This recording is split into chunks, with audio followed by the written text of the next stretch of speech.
আসসালামু আলাইকুম এভরিওয়ান। আজকে আমরা খুবই গুরুত্বপূর্ণ একটা ম্যাথ সলভ করব। বিন্যাস সমাবেশের ইঞ্জিনিয়ারিং যে শব্দটা আছে এটার ম্যাথ করব আর কি। ঠিক আছে, গতদিন আমরা প্রফেসর ম্যাথ সলভ করছি, আর আজকে আমরা করব কি ইঞ্জিনিয়ারিং এর ম্যাথ। এটা প্রফেসর আর ইঞ্জিনিয়ারিং এই নামেই বিখ্যাত আর কি। ঠিক আছে, তো এখানে বলছে ইঞ্জিনিয়ারিং যে শব্দটা আছে সেই শব্দটা থেকে প্রত্যেকবার 4টি বর্ণ বা অক্ষর নিয়ে কত উপায়ে বাছাই করা যায়। প্রত্যেকবার কয়টা বর্ণ? 4টা বর্ণ নিয়ে কত উপায়ে বাছাই করা যায়। অর্থাৎ বাছাই বলতে কি, এখানে আমি তো আগেই বলছিলাম যে বাছাই মানে কি সমাবেশ সংখ্যা বের করতে হবে। ঠিক আছে, তো এখানে ইঞ্জিনিয়ারিং যে শব্দটা আছে একটু ভালো মতো খেয়াল করো।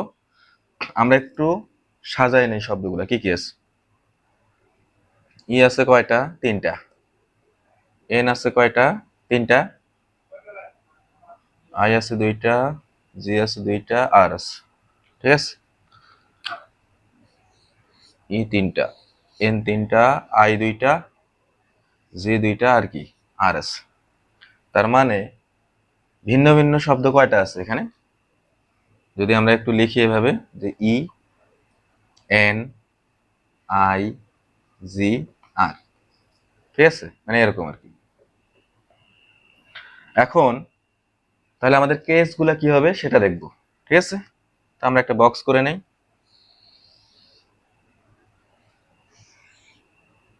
প্রথমে আমরা দেখব প্রত্যেকবার কয়টা বর্ণ নিয়ে? 4টা। তো 4টি বর্ণ ভিন্ন ভিন্ন। আগে কেস লিখি, এখানে হবে সমাবেশ, সমাবেশ সংখ্যা। 4টি বর্ণ ভিন্ন ভিন্ন, ভিন্ন ভিন্ন। এরপরে কি? 2টা কয়টা গ্রুপে আছে? এখানেও 2টা আছে, এখানেও 2টা আছে, এখানেও 2টা আছে, এখানেও 2টা আছে। তাহলে আমরা একটা কেস লিখতে পারি, 2টি একই, 2টি ভিন্ন। এটা একটা কেস হতে পারে। আরেকটা কি হতে পারে, 2টি একই, 2টি একই, 2টি একই, 2টি একই। এটা একটা কেস। আর ফাইনাল কেসটা কি হতে পারে দেখো, এখানে একটা এক্সট্রা কেস অ্যাড হবে, সেটা হচ্ছে 3টা বর্ণ এরকম কয়টা আছে? 2টা গ্রুপে আছে। তাহলে আমরা বলতে পারি 3টি একই, বাকি একটি ভিন্ন। টোটাল কয়টা কেস? 4টা কেস। তাহলে এখন তোমাকে দেখতে হবে যে ভিন্ন ভিন্ন বর্ণ কয়টা আছে। দেখো আমরা এখানে সাজাই নিছি ই, এন, আই, জি, আর, মানে কয়টা? 5টা। প্রত্যেকবার কয়টা করে বর্ণ নিতে হবে? 4টা বর্ণ। তো 4টা বর্ণ যদি তুমি নাও তাহলে কি হবে? 5C4 উপায়ে ভিন্ন ভিন্ন নেওয়া শেষ। 4টা বর্ণ। ঠিক আছে, এরপরে কি করবা? পরের কেসে আস। 4টা বর্ণ থেকে আমরা ভিন্ন ভিন্ন, মানে ভিন্ন ভিন্ন কয়টা ছিল? 5টা। 5টা থেকে 4টা নিয়ে নিছি। এরপরে আছে 2টা একই, 2টা ভিন্ন। 2টা একই, দেখো তো 2টা একই কয়টা গ্রুপে আছে? 1টা, 2টা, 3টা, 4টা। 4টা গ্রুপে 2টা করে বর্ণ আছে কিনা? আছে। তার মানে 4টা গ্রুপ থেকে আমরা যদি 2টা গ্রুপ বেছে নেই তাহলেই আমাদের 2টা বর্ণ নেওয়া হয়ে যাবে, মানে 4টা বর্ণ নেওয়া হয়ে যাবে।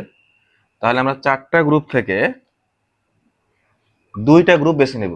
2টা গ্রুপ বেছে নেওয়া, সাপোজ আমি আই আই নিছি, জি জি নিছি, তাহলে কি 4টা বর্ণ হয়ে গেল। এখানেও তো 2টা ই, 2টা এন, 3টা যদিও আছে, তাহলে আমরা তো নিব কয়টা? 4টা। তাহলে আমরা 2টা গ্রুপ বেছে নিলাম 4C2 উপায়। তার মানে 4C2 নিলেই আমাদের এটার কাজ শেষ। পরেরটা আছে কি? 2টা একই, 2টা একই, সরি এটা একটু আমাদের ভুল হয়েছে। বলছে 2টা একই, 2টা ভিন্ন। 2টা একই, 2টা, তার মানে 2টা বর্ণ, 4টা গ্রুপ আছে। 4টা গ্রুপ থেকে যদি আমরা একটা নেই তাহলে কত হবে? 4C1 ইন্টু বাকি 2টা ভিন্ন। একটা মনে করে আমি নিয়ে নিছি, তাহলে বাকি থাকে কয়টা? 1টা, 2টা, 3টা, 4টা। তাহলে 4টা থেকে বাকি 2টা নিতে হবে। ঠিক আছে, আচ্ছা। এরপরে দেখো 2টা একই, 2টা একই, 2টা একই, 2টা একই, যে 2টা জি হতে পারে, 2টা আই হতে পারে, অথবা 2টা এন হতে পারে, 2টা ই হতে পারে। তাহলে এখানে 4টা গ্রুপ আছে। 4টা গ্রুপ থেকে যদি আমরা 2টা গ্রুপ বেছে নেই তাহলেই আমাদের 4টা বর্ণনা হয়ে যাবে। ঠিক আছে, তাহলে আমরা 4টা গ্রুপ থেকে 2টা গ্রুপ বেছে নিব, অর্থাৎ আমাদের 4টা বর্ণর কাজ শেষ। ওকে, এরপরে দেখো 3টা একই, বাকি একটি ভিন্ন। 3টা একই এরকম গ্রুপ কয়টা আছে? 1টা, 2টা। এই 2টা গ্রুপ থেকে আমরা যদি একটা গ্রুপ বেছে নেই তাহলে আমাদের হচ্ছে 3টা বর্ণ নেওয়া হয়ে যাবে এখান থেকে, তাহলে 2C1। বাকি একটা গ্রুপ তো আমি নিয়ে নিচ্ছি, বাকি থেকে কয়টা? 4টা। তাহলে একটা যদি আমি বাদ দিই, 1 2 3 4, তাহলে 4টা থেকে কয়টা নিতে হবে? একটা নিতে হবে, কারণ এখানে তো আমাদের 3টা বর্ণ নেওয়া হয়ে গেছে। দুটো গ্রুপ থেকে একটা বর্ণ নেওয়া মানে হচ্ছে, একটা গ্রুপ নেওয়া মানে হচ্ছে 3টা বর্ণ নিয়ে নেওয়া। ওকে, তাহলে এটা আমাদের গেল সমাবেশ সংখ্যা, সমাবেশ গেল।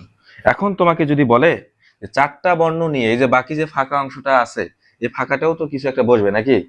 তা আমরা যদি বিন্যাস বের করতে চাই, বিন্যাস মানে যদি তোমাদের কোশ্চেনটা এরকম হয় যে 4টি বর্ণ নিয়ে কত উপায়ে সাজানো যায় বা কত উপায়ে শব্দ গঠন করা যায়, তাহলে তো এটা বিন্যাস হয়ে যাবে। তো বিন্যাসের ক্ষেত্রে আমরা কি জানি? প্রথমে বেছে নিতে হয়, তারপর সাজাইতে হয়। যেহেতু আমরা আগে বেছে নিছি, তার মানে 5C4 ইন্টু কি হবে, 4টা বেছে নিছি, তাহলে 4 ফ্যাক্টোরিয়াল। সেম ভাবে আচ্ছা, আমরা এটা কালো কলম দিয়ে দিই, তাহলে বুঝতে সুবিধা হবে। ইন্টু কত হবে, এই যে 4 ফ্যাক্টোরিয়াল সাজাইছি। তাহলে বিন্যাস আমরা প্রথমে যে 4C1 ইন্টু কত হবে, 4C2, আর সাজাবো কত দিয়ে বলো, 4 ফ্যাক্টোরিয়াল। যেহেতু দুইটা একই আছে, 2 ফ্যাক্টোরিয়াল দ্বারা কি হবে, ভাগ হবে। ঠিক আছে, এরপরে কি আছে, দুইটা একই, অর্থাৎ 4C2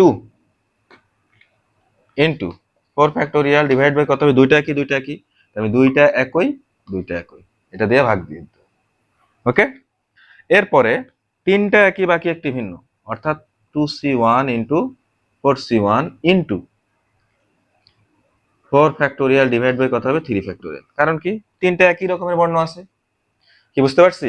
এখন এইটা করলে, এইটা টোটাল করলে যেটা হবে সেটা হবে সমাবেশ সংখ্যা মোট। এটার যদি তুমি মোট করো তাহলে আসবে বিন্যাস সংখ্যা। বুঝতে পারছি? তাহলে আমরা ইঞ্জিনিয়ারিং প্রবলেমটা কি করতে পারবো? আশা করি আমরা এটা বুঝতে পারছি। ওকে, ধন্যবাদ সবাইকে।